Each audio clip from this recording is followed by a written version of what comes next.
Thank you, Pam. I like survival poems. On to the next one.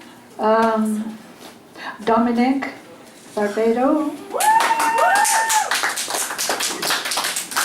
If I mispronounce any names, please forgive me.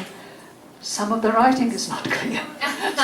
I'm sharing the blame. She was talking about my writing. Okay. This is my first time doing this. And I don't really write much poetry, but... Where you from? Where you from? I'm from Ann Arbor, Michigan. I don't really write much poetry, but I have some prose. Thanks, Scott.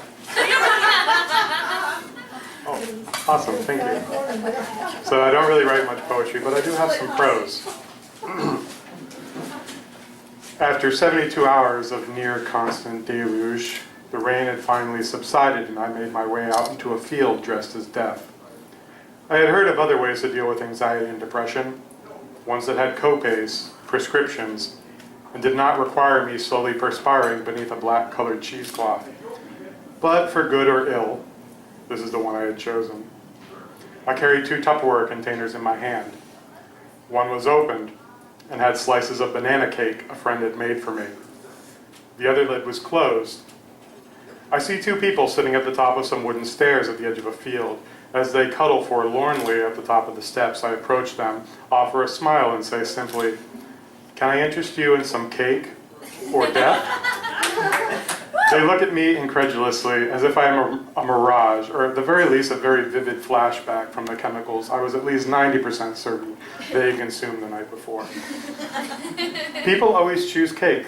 It's the easy and safe choice, the known choice, the promise of confectionery bliss on the taste buds too enticing for most to pass up, particularly on a chilly morning in the mountains. Or maybe they were just Eddie Izzard fans and knew it was he I was plagiarizing at the moment, saying, "Cake, please," in an English accent, as if on cue. It had been completely predictable. Almost everyone had played it safe. And goddamn was it ever dull. To my surprise, one of them simply one of the people I approached simply shrugs and says, "Death." I open the Tupperware lid of the closed container and allow him to take a peek at what is inside. There is a laminated death tarot card. "Wow," he says, and turns it over and sees the inscription. He begins reading it. The receipt of this card signifies that the bearer has experienced a symbolic death. Think of all the regrets you carry with you each day, the painful memories you try and hide, and the worries you may have about the future. As you have symbolically died today, take this as a moment to feel reborn and live the rest of your time here as if all those regrets and worries have been lifted from you. Your rebirth begins the moment you hand this card to another person. In their forlorn state, only tears followed. I began to wonder how this would work on someone with a sunny disposition, a person who was cheerful and giddy.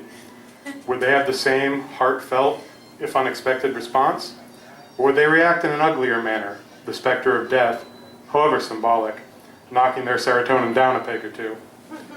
There's a twisted part of me that deeply hoped it would be the latter. It was then that I saw the laughing, smiling couple about 100 yards from me, just cheerful enough to test my theory from the looks of it. They'll do, I thought, grinning to myself, and practically skipped in their direction.